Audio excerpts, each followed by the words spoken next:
os senhores membros do Governo. Senhor Ministro,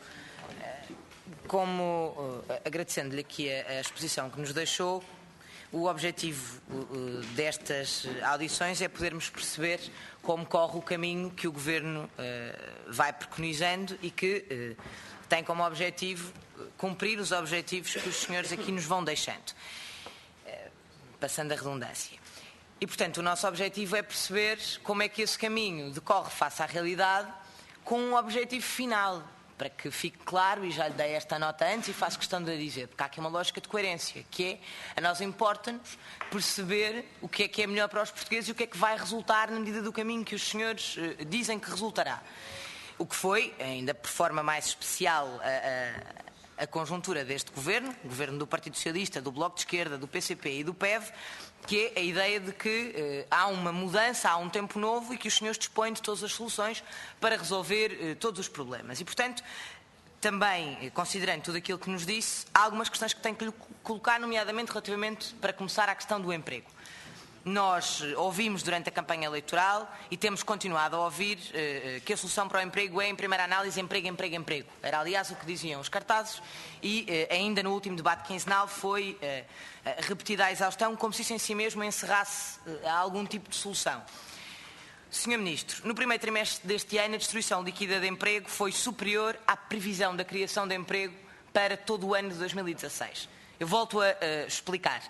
Temos como base aquilo que os senhores previram que ia acontecer e a confrontação da realidade que conhecemos neste momento. Porque é que é importante? É porque se os senhores não conseguirem admitir esta confrontação, a nós preocupa-nos que não consigam e não possamos também nós participar na solução, porque os senhores têm que admitir que aquilo que previram depois não corresponde à realidade e não têm nada de novo para solucionar aos portugueses. Houve destruição de 48 mil postos de trabalho. Senhor Ministro, o que é que tem para nos dizer relativamente a este assunto? É que aquilo que nos disse aqui sobre a taxa de desemprego é que a taxa de desemprego aumentou porque houve um afluxo grande da população ativa que os senhores, que o emprego não conseguiu comportar. Ora, para que isso tivesse acontecido, era preciso que, para que isso correspondesse à verdade, era preciso que outras condições estivessem reunidas. É que a relação entre a população ativa e a população total também caiu. Mas mais do que isso, é que a taxa de inativos, esses tais que alegadamente deixaram de ser inativos e vieram a aumentar as taxas de desemprego, também aumentou. Ou seja, aumentou a taxa de desemprego e aumentou a taxa de inativos. Portanto, como é que nos pode a nós dizer que a taxa de desemprego aumentou porque os que eram inativos passaram a ser ativos? Isso não é verdade, não é isso que dizem os números. Porquê é que isto é importante? É importante pelo evidente, que é os senhores previram uma coisa que não aconteceu. Nós precisamos de perceber como é que acompanham a confrontação com a realidade. Qual é a solução que tem para isto? O que é que vai mudar naquilo que tinha proposto como soluções para comportar uma realidade que não corresponde àquela que os senhores nos tinham deixado? Depois dizer-lhe relativamente a esta questão do desemprego jovem, aquilo que diz o INE é que a taxa de desemprego jovem voltou a aumentar no primeiro trimestre deste ano e que aumentou até relativamente ao mês precedente. E sobre este assunto, por um lado, a mesma questão, que é, muito bem, a taxa aumentou, o que é que está a acontecer, o que é que está a correr mal para que ela não tenha baixado e para que não estejamos a recuperar emprego jovem. Mas mais do que isso, é que desde há 6 meses que os senhores estão no Governo, que já tive a oportunidade de lhe perguntar a si e ao Ministro da Educação e Juventude, várias vezes sobre quais são as medidas diferenciadas para resolver o problema do desemprego jovem. Os senhores, no vosso programa de governo, bem como no relatório que acompanha o Orçamento de Estado, têm algum manifesto de desprezo, aliás assumido, pela questão do Garantia Jovem. Disseram sempre, sustentam, que os instrumentos que o governo anterior utilizou para obter uma resposta diferenciada para a situação dos jovens NEET não lhes servia, mas nunca apresentaram nenhuma. Eu volto a dizer-lhe, Sr. Ministro, porque o que importa é aquilo que nós oferecemos como solução aos portugueses. A nós, no PSD, tanto se nos dá como chama aos instrumentos que cria. Na realidade, a nós e aos jovens que estão em situação de desemprego. Agora, tem que criar algum, porque só nos fala do contrato de geração. Aliás, volta a falar no Garantia Jovem, no Programa Nacional de Reformas, por razões que todos compreendemos, porque ele vem associado às metas 2020, Portanto, não depende sequer inteiramente da questão do Governo, mas continuamos sem saber quais são os instrumentos diferenciados. Porque o contrato de geração, que nos apresenta de forma pouco estruturada para que nós percebamos como é que vai funcionar, não apresenta uma oferta, uma solução diferenciada. Quer isto dizer o quê? Que os jovens que estão em situação NEET, ou seja, não estão a trabalhar, não estão a receber formação e não estão a estudar do ponto de vista académico tradicional, não têm, ao momento, solução para a sua situação, mas os senhores também não dizem como é que vão resolver o seu problema, resolvendo a situação adequada ou encontrando a situação adequada para cada uma destas situações. Se calhar, Sr. Ministro, é por isso que o desemprego jovem continua a aumentar. E por muito desprezo que os senhores tenham pelos instrumentos que foram utilizados anteriormente, volto a dizer, não importa arranjem outros, mas arranjem alguns e digam-nos como é que vão funcionar, para nós podermos também participar da solução, que é esse o nosso objetivo, porque no fim do dia, o que interessa aos jovens portugueses e ao PST por maioria de razão, é resolver a situação do desemprego, seja lá de quem for a autoria dos programas que são apresentados. Tem que nos dizer quais são, porque continuar a não dizer, enfim, temos aqui um problema. E depois é outro problema, que é, conjugando estas questões, nomeadamente na generalidade relativamente ao desemprego, que é a repercussão que isto tem do ponto de vista da segurança social, porque se há mais emprego, há mais contribuições. Se há mais desemprego, há mais despesa.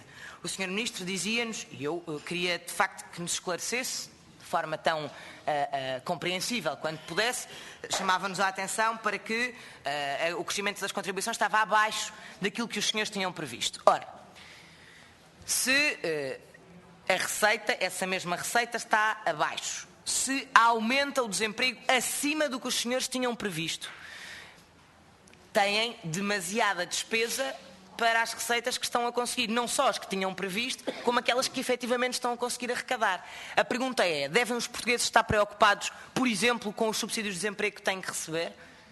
Se o Sr. Ministro vai precisar de mais dinheiro para fazer face às despesas que não previu, ó Sr. Ministro, não sei como lhe dá vontade de rir, mas quero-lhe pedir que nos explique.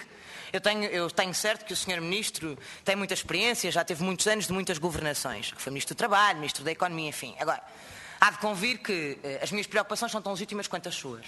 E, portanto, o que eu gostava que me explicasse é, o Sr. Ministro prevê X, conseguiu menos do que previu, preveu mais emprego, é menos do que aquele que previu.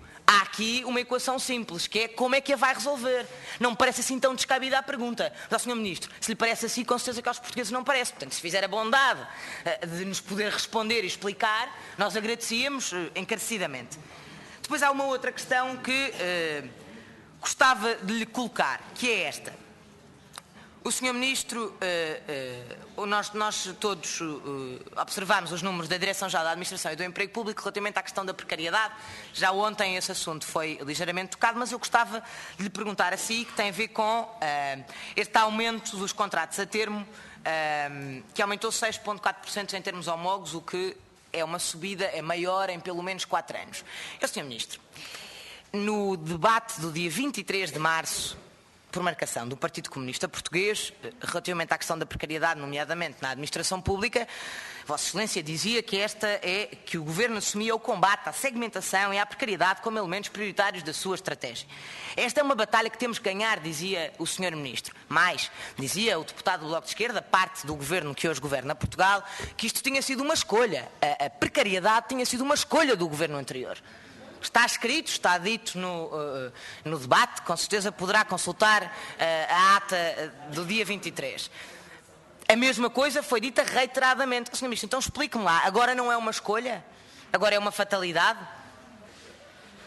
Era isso que nós gostávamos de perceber, porque se este aumento antes era uma escolha, agora é uma fatalidade. Mas foram os senhores que disseram que agora ia mudar tudo. Que os senhores tinham as respostas para todos os problemas, que era um virar de página, era um tempo novo. Sr. Ministro, é um tempo novo com o desemprego a aumentar, abaixo e a não cumprir as previsões que os senhores tinham proposto. O investimento a diminuir. Nada bate certo com as previsões que os senhores fizeram. Não tem problema nenhum. As pessoas cometem erros e às vezes, quando achamos que temos as soluções todas, não temos. Só que nós precisamos é que, com confrontação com a realidade, os senhores nos digam muito bem o nosso caminho, que nós previmos, não está a correr como achávamos, temos aqui que, passa a expressão, emendar a mão. Porquê? Porque se os senhores não admitirem que as soluções que tinham preconizado não estão a bater certo com aquilo que os senhores tinham previsto, nós também juntos não vamos conseguir procurar uma solução para aquilo que importa às pessoas, que é resolver os problemas. É porque, Sr. Ministro, nós no PSD não confundimos os interesses. Nós não ficamos contentes por o desemprego estar a aumentar, não ficamos contentes por o facto de que agora tudo ia correr bem, que os senhores tanto disseram, não corresponder à realidade. Nós não confundimos aquilo que são os interesses do debate parlamentar com o que são os interesses dos portugueses. Portanto, se me permite, com toda a humildade, se puder enfrentar esta confrontação da realidade e dizer-nos o que é que vai mudar, porque aquilo que tanto tinha dito que era a solução não está a resultar, nós achávamos que era de facto o melhor serviço aos portugueses. Obrigado. Obrigado, Sra. Deputada. Para responder.